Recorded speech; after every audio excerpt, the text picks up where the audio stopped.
Monsieur le Président de la République, permettez-moi d'abord de vous remercier pour la chaleur et la qualité de l'accueil que vous nous avez une nouvelle fois réservé. Nicolas Sarkozy a remis la cravate. Après 5 jours de vacances en Égypte, il a fait sa courte visite officielle, un tête-à-tête au palais présidentiel avec le président Moubarak. Le nouveau numéro 1 français reste avant tout Sarko, l'américain, le pro-israélien. Omar Bongo, le père du président actuel, a lui-même reconnu avoir financé tous les partis politiques français. Il en gardait la trace et faisait filmer tous ses visiteurs à Paris, tous les ministres ou trésoriers de l'UMP. Le régime tunisien est montré du doigt pour ses atteintes aux droits de l'homme. En 2006, Reporters sans frontières a placé Ben Ali dans sa liste rouge des prédateurs de la liberté de la presse. La Tunisie obtient le triste rang de 148e sur 168 dans son classement annuel. Les Pinochet arabes, c'est-à-dire ces régimes qui perdurent au pouvoir, qui se maintiennent en usant de procédés qui les ont rendus depuis très longtemps illégitimes aux yeux de leur peuple, mais qui conservent néanmoins, du côté de l'Occident, malgré leurs entorses répétées à toutes les formes de droits de l'homme, une légitimité inébranlable. Du président Zine El-Abidine Ben Ali. Au cours de cette visite, le président Sarkozy avait eu avec le président Ben Ali, ce mercredi, l'ambassadeur de France à Tunis, M. Serge de Gallet, a déclaré que la visite du président français en Tunisie a été une réussite totale. Il a qualifié les entretiens des présidents Zine El-Abidine Ben Ali et Nicolas Sarkozy d'excellents et fructueux. Avec les représentants de la presse nationale et étrangère, a indiqué que les deux hommes d'État sont pragmatiques et ont le sens des résultats. Il a précisé que deux grands sujets ont dominé les entretiens officiels, le 11e plan de développement notamment. L'événement de ce mercredi 30 avril, c'est les droits de l'homme qui ont avancé en Tunisie, selon Nicolas Sarkozy. Bon, Ramayad, les opposants tunisiens, tu les rencontres pas. On se tait et on fait profil bas. Après les Tunisiens, ce sont les Français qui n'ont pas le droit de s'exprimer en Tunisie. Ah, ça avance. Aujourd'hui, l'espace des libertés progresse. Ce sont des signaux encourageants que je veux saluer, et je ne vois pas au nom de quoi je me permettrai, dans un pays où je suis venu en ami et qui me reçoit en ami, de m'ériger en donneur de leçons.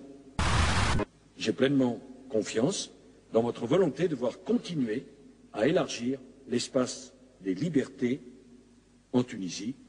Nous en avons parlé, vous et moi.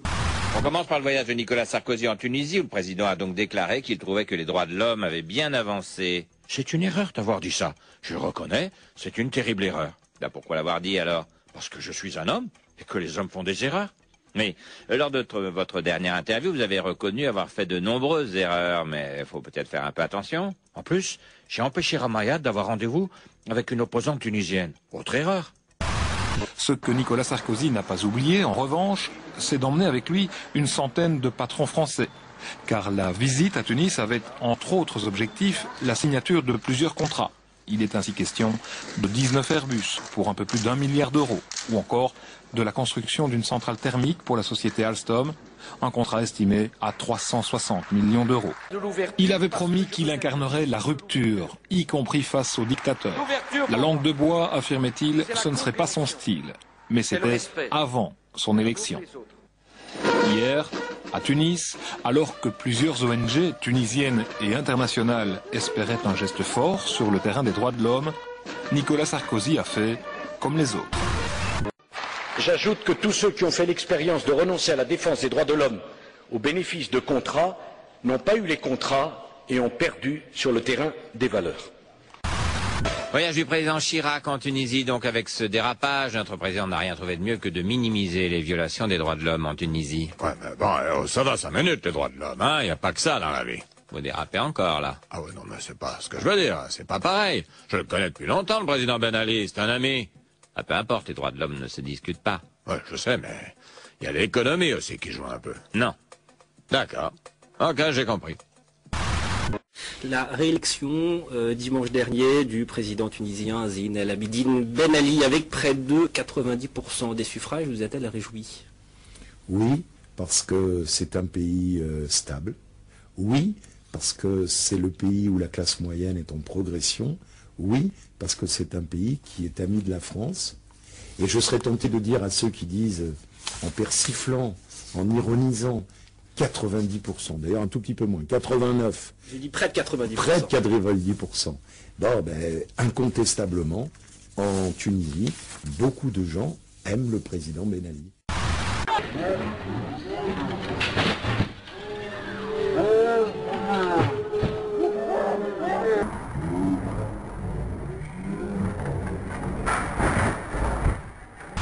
Moi, je crois que j'ai fait une proposition, qu'on puisse donner un label ami de la France. C'est-à-dire qu'il y a des pays qui sont des amis de la France. C'est une grande joie de retrouver la Tunisie. L'un de nos plus grands auteurs, Flaubert, disait avec une certaine justesse qu'en Tunisie, le climat y est si doux que l'on oublie d'y mourir. Cette vidéo amateur est l'une des rares images des affrontements qui ont eu lieu hier soir en Tunisie. Une nuit particulièrement meurtrière, 4 personnes au moins ont été tuées. Les forces de l'ordre ont ouvert le feu sur des manifestants dans le centre de Talla. D'autres affrontements sanglants auraient également eu lieu à Kasserine, dans la même région. Selon un témoin, un enfant de 12 ans aurait été tué. Au total, au moins 6 personnes sont mortes dans ces émeutes depuis que Mohamed Bouazizi s'est immolé par le feu le 17 décembre dernier. Et je pense à Hannibal, le Carthaginois, qui a puisé dans ces lieux sa fougue et, pourquoi ne pas le dire, son inspiration de stratège. Dans ce restaurant tunisien, c'est au tour du thé à l'amande qu'Abdelhamid et Leïla, installés en France depuis plus de 30 ans, évoquent la situation au pays. À la télévision ou à la radio, ils suivent les révoltes depuis plusieurs semaines. Les Tunisiens, maintenant, ne sont pas dupes. C'est un peuple qui est cultivé. C'est des gens qui connaissent. Pour que les Tunisiens se révoltent comme ça, c'est qu'il y a de quoi. Il faut que ça change.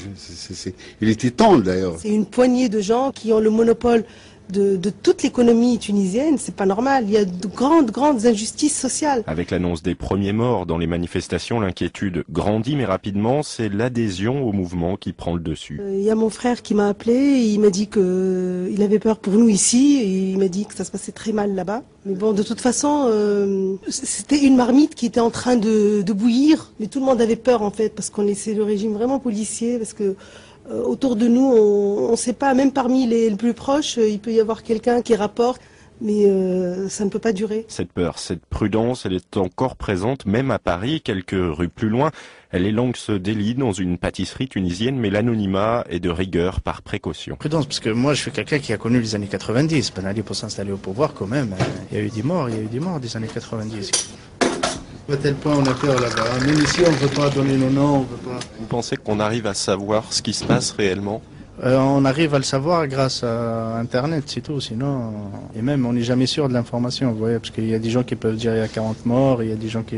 Bon, les chiffres de l'État, à mon avis, nous on a pris la règle, c'est de multiplier par 10 toujours. Prudent mais pas désabusé, ces Tunisiens se tournent aussi vers l'avenir et pour eux, la révolte ne fait que commencer. Moi j'espère que ce régime il changera avec le peuple. C'est le terme clé, la peur, un peu à la façon du régime de Ceausescu à la fin. Carrément.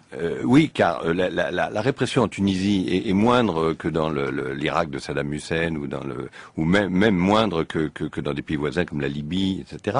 Mais ce qui est sûr, c'est que ce Ben Ali avait réussi à distiller une peur formidable grâce à un appareil policier pléthorique qui avait mis sous surveillance l'ensemble de la population, y compris à Paris, où on a des barbouzes tunisiennes qui surveillent tout ce qui ressemble à un opposant. Moi-même, lorsque j'ai publié mon livre, j'avais 3 flics tunisiens en bas de chez moi pendant 8 jours. On entend également là cette femme qui dit « Une poignée de gens en Tunisie a le monopole de toute l'économie ». Est-ce aussi net que ça aujourd'hui ? C'était pas aussi net il y a 15 ans que Ben Ali est au pouvoir, où un certain nombre de ses proches effectivement bénéficient davantage, mais ça on le voit dans d'autres pays, quelquefois même chez nous. Là, non, ce qui est certain, c'est que depuis 10 ans, la famille de la femme de Ben Ali, de Leïla Trabelsi, le clan Trabelsi, comme on dit en Tunisie, a mis vraiment la main sur des secteurs entiers de l'économie. Ici, à Paris, la classe politique et médiatique s'est toujours montrée d'une indulgence coupable envers ce qui se passait en Tunisie, et c'est certainement pas nos ministres de Frédéric Mitterrand à Brice-Hortefeux en passant par Éric Besson, qui passent tous leurs vacances en Tunisie dans des conditions luxueuses et agréables, qui ont les premiers tiré le signal d'alarme. La France est un cas à part pour vous dans sa diplomatie vis-à-vis de la Tunisie? L'Europe n'est pas brillante non plus, mais la plupart des pays sont très prudents en ce moment quand ils observent ce qui se passe en Tunisie, puisqu'ils considèrent aussi la Tunisie comme un pôle de stabilité dans la région. Tout à fait, sauf les États-Unis. Ce qu'elle est, non? Sauf les États-Unis, où Wikileaks a révélé la teneur du télégramme diplomatique envoyé il y a 18 mois par l'ambassadeur américain, qui parlait de l'entourage quasi mafieux du président.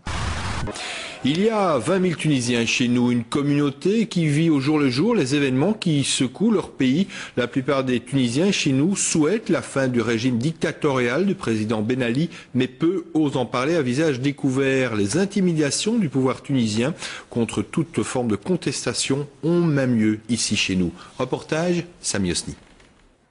Ces images de manifestants tués par la police en Tunisie ont fait le tour du monde. Toute la presse en parle, sauf les médias tunisiens. La preuve avec ce journal, à la solde du président Ben Ali. Une gazette du jour qui parle plutôt d'actes de violence contre les policiers. Mehdi Abbès est avocat au barreau de Bruxelles, c'est un Tunisien de Belgique. Ce matin, il était encore à Tunis. Les Tunisiens que j'ai pu rencontrer hier, avant-hier, disent aux Européens, s'il vous plaît, arrêtez cette mascarade, ne croyez pas à ces salades que vous racontent ces régimes qui ne sont en réalité, le régime de Ben Ali ne tient qu'en réalité que par une corruption obscène, et c'est ça qui fait que le mouvement a pris une telle ampleur. Ce n'est pas une simple petite contestation sociale et on fermera la page. Non, c'est une véritable révolution. Mehdi Abbès est l'un des rares Tunisiens de Belgique qui a accepté de nous parler à visage découvert. Les Tunisiens craignent pour leur famille rester là-bas, mais aussi pour eux-mêmes. J'ai peur d'être dénoncé. J'ai peur parce que ce que je dis maintenant, pour l'État tunisien, c'est une dénonciation. Et dénoncer un État, ça veut dire je ne mettrai plus jamais le pied en Tunisie. En Tunisie,